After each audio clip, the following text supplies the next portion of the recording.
सुप्रभात बच्चों, कैसे हैं आप?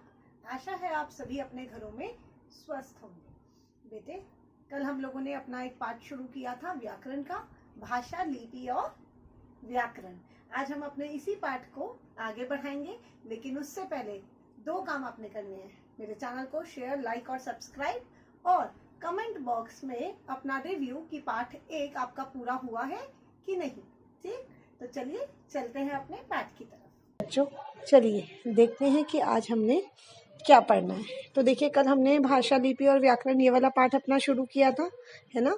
और इसमें हमने पढ़ा था भाषा की परिभाषा, कि भाषा जो होती है वो भावों और विचारों के आदान प्रदान का एक सबसे सरल माध्यम होता है, सबसे सशक्त, सबसे मजबूत माध्यम होता है। बिना विचारों के आदान प्रदान के मनुष्य के जीवन का कोई अस्तित्व नहीं। फिर हमने देखा कि भाषा के कितने रूप होते हैं। तो भाषा के 2 रूप होते हैं, एक मौखिक और लिखित।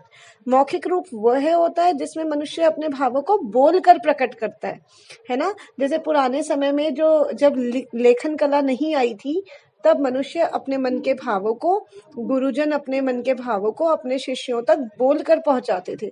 तो आज जितना भी हमारे पास साहित्य हमारे पास उपलब्ध है, उसका एक बड़ा कारण है ये मौखिक भाषा। मौखिक भाषा भाषा की सबसे पुरानी विधा है, सबसे पुराना रूप है। इसके बाद हम बात करते हैं लिखित भाषा की, है ना। लिखित भाषा बाद में आई, जब लेखन कला का आविष्कार हुआ तब लिखित भाषा आई, और इसमें मनुष्य अपने भावों को लिखकर प्रकट करता है। ठीक, तो ये जितने भी हमारे वेद हैं, जितने भी हमारे ग्रंथ हैं, ये सब क्या है? ये सब लिखित भाषा का एक उदाहरण है।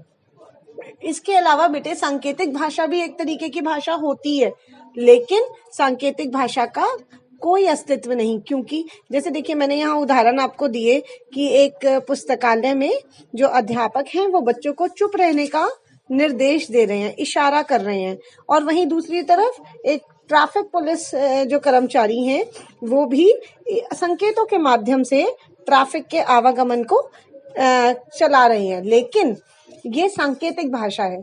सांकेतिक भाषा को हम भाषा का दर्जा नहीं दे सकते। इसके रूप में हमने सिर्फ 2 ही रूप के लिए, मौखिक और लिखित, सांकेतिक भाषा को नहीं दिया, क्योंकि बेटे इशारों में हम पूरे तरीके से अपने मन की बात सामने वाले तक नहीं पहुंचा सकते। उसमें थोड़ा बहुत कहीं ना कहीं जो है कंफ्यूजन जो है वो पैदा हो सकता है। इसीलिए सांकेतिक भाषा को भाषा के रूप में हमने स्थान नहीं दिया। अब देखते हैं आज हमने क्या पढ़ना है। तो आज हमने पढ़ना है उपभाषा।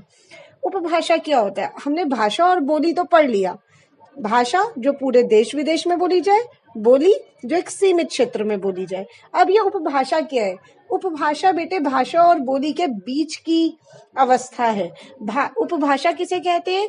जब किसी भाषा के सीमित क्षेत्र, जब कोई भाषा सीमित क्षेत्र में बोली जाती है, ठीक है। जब बहुत छोटे क्षेत्र में बोली जाती है तो बोली, जब बहुत बड़े क्षेत्र में बोली जाती है तो भाषा, लेकिन जब वो सीमित क्षेत्र में बोली जाती है तो उसे क्या कहते हैं? उपभाषा। जैसे मथुरा के आसपास का जो इलाका है वहां ब्रिज बोली जाती है, और ब्रिज में साहित्य भी लिखा जाता है।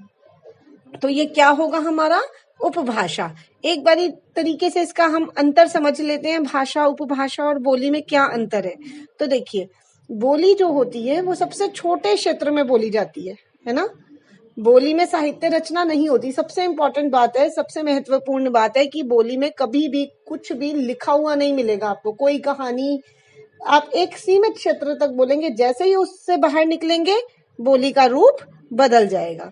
इसके बाद उपभाषा, जब वह जो बोली है वो अपने क्षेत्र से थोड़ा बाहर आ जाती है, ठीक है, और उसमें साहित्य रचना होने लगती है। उसके क्षेत्र का, आसपास के क्षेत्र के लोग भी उसे समझने लगते हैं, उस बोली को समझने लगते हैं, उसमें कहानी, कविताएं लिखी जाने लगती हैं, तो वो क्या बन जाती है? उपभाषा। और अगर साहित्यकार उस भाषा में और ज्यादा कविताएं, कहानियां, उपन्यास ये सब लिखना शुरू कर दें और वो सर्वमान्य रूप उसे प्रदान कर दें, यानी कि पूरा देश उसे मानने लग जाए, तो वो भाषा का रूप कहलाने लगती है। ठीक, जैसे अवधि जो थी ना, अवधि वो पहले एक बोली थी, ठीक, लेकिन तुलसीदास जी ने जब अवधी भाषा में रामचरितमानस लिखी तो ये उपभाषा बन गई। इसको अब सब पहचानने लग गए। पहले सिर्फ अवध तक ही ये सीमित थी, लेकिन उसके बाद उसके क्षेत्र का विकास हुआ और उसको उपभाषा का दर्जा, भाषा का दर्जा मिला। इस तरीके से सबसे छोटे क्षेत्र में बोली जाने वाली बोली, उससे ज्यादा क्षेत्र में बोले जाने वाली उपभाषा और बहुत बड़े क्षेत्र में बोले जाने वाली भाषा कहलाती है। तो एक भाषा के अंदर बहुत सारी उपभाषाएं भी हो सकती हैं, ठीक, और एक उपभाषा के अंदर बहुत सारी बोलियां हो सकती हैं। इसका अगर मैं आपको उदाहरण दूं, आपको किताब में मिलेगा कि हिंदी भाषा, अगर आप हिंदी भाषा की बात करें तो हिंदी भाषा के अंदर 5 बोलियां हैं, 5 उपभाषाएं हैं। हिंदी भाषा को 5 उपभाषाओं में बांटा है, ठीक। और फिर इन 5 उपभाषाओं के अंदर बहुत सारी, कितनी, 17 बोलियां हैं। तो 17 बोलियां थी, उनमें से क्या हुई, 5 उपभाषाएं बनी। उन 5 उपभाषाओं में से एक भाषा बनी जो पूरे देश में बोली जाती है, जिसे बहुत सारे लोग बोलते हैं। अब ये 5 उपभाषाएं कौन सी हैं, ये आपकी किताब में भी टेबल बना हुआ है, मगर मैंने इसमें एक और ऐड किया है, इसमें मुख्य क्षेत्र की। ये राजस्थानी मुख्यतः कहाँ बोली जाती है, राजस्थान में। और राजस्थान के अंदर कितनी बोलियां हैं, ये सारी राजस्थानी उपभाषा जो है उसकी बोलियां हैं। राजस्थानी उपभाषा क्यों है, क्योंकि राजस्थान की का भी आपको लिखित साहित्य मिल जाएगा। ये तब तक बोली थी जब तक इसका कोई लिखित साहित्य नहीं था। जब इसका लिखित साहित्य मिल गया तो राजस्थानी उपभाषा बन गई। इसी तरह पश्चिमी हिंदी, पूर्वी हिंदी, है ना, ये बिहारी हिंदी और पहाड़ी हिंदी, ये सब अब इनमें सब में हमें थोड़ा बहुत साहित्य मिलने लगा है, लेकिन अभी भी ये उपभाषा है। ये, इसको भाषा का स्थान नहीं मिला, क्योंकि अभी ये पूरे देश में नहीं बोली जाती, ये केवल कुछ क्षेत्रों तक ही सीमित है। तो अभी ये उपभाषा है, लेकिन बोली से इसका क्षेत्र बढ़ गया है। बोली से एक कदम आगे, लेकिन भाषा से एक कदम पीछे, आप ऐसे कह सकते हैं। दूसरा आज का हमारा है विषय लिपि। तो लिपि क्या है, देखिए, हर किसी को लिखने का एक ढंग होता है ना, हर भाषा को लिखने का एक ढंग होता है। तो इसी लिखने के तरीके को, इसी लिखने के ढंग को लिपि कहा जाता है, ठीक। और हर भाषा का लिखने का ढंग अलग अलग होता है। अंग्रेजी का देखिए, हिंदी का लिखने का ढंग अलग है, इसकी लिपि देवनागरी है। संस्कृत की भी देवनागरी है, पंजाबी की गुरुमुखी है, अंग्रेजी की रोमन है, उर्दू की फारसी है ना।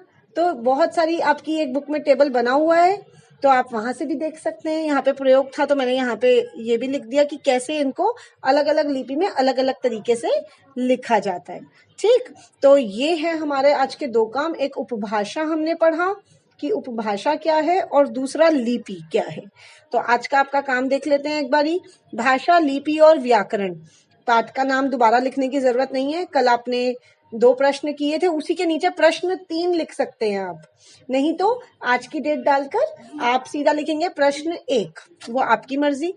आप प्रश्न लिखेंगे लिपि किसे कहते हैं, आपको आराम से मिलेगा बुक में इसका आंसर। और पंजाबी, उर्दू, हिंदी और अंग्रेजी भाषा की लिपि लिखिए, तो बुक में एक टेबल बना हुआ है, वहां से देखकर आप ये आंसर लिख सकते हैं। दूसरा प्रश्न है भाषा और उपभाषा में अंतर बताइए। तो इसमें भी इससे रिलेटेड जितने भी कंटेंट है वो मैं आपको, आपकी बुक में भी वैसे दिया हुआ है, लेकिन मैं आपको डिस्क्रिप्शन बॉक्स में ऐड करके दूंगी, आप वहां से भी देख सकते हैं। और लास्ट है हिंदी भाषा को कितनी उपभाषाओं में बांटा गया, 5 में, और कितनी बोलियों में बांटा गया, 17 बोलियों में। तो आप केवल 5 उपभाषाओं में और 17 उपबोलियों में बांटा गया है, ऐसे लिख सकते हैं। अगर आपको अपने फायदे के लिए लिखना है, क्योंकि आगे एंट्रेंस एग्जाम्स में इससे रिलेटेड क्वेश्चन आ जाते हैं कि वो 5 उपभाषाओं में ऑब्जेक्टिव टाइप में आता है, तो आप 5 उपभाषाओं के नाम चाहें तो अभी लिख सकते हैं, वो आपकी मर्जी है, बुक में टेबल में दिया हुआ है, ठीक है। तो ये आपका आज का काम है जो आपने करना है।